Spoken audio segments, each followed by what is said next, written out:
This is Astrid with Kanen Coffee, and I have this Gaggia Anima Prestige here. It was having some issues with leaking and it just wasn't brewing.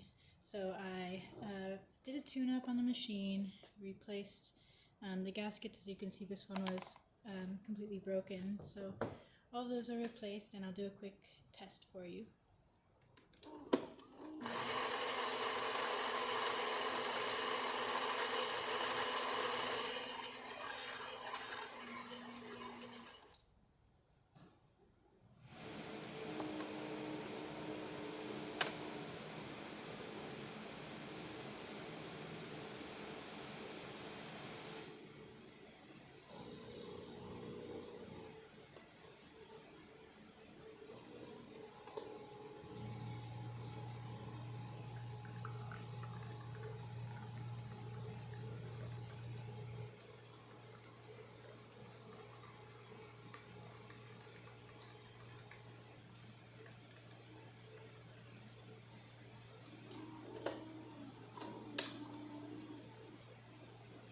As you can see, there's a nice shot of espresso.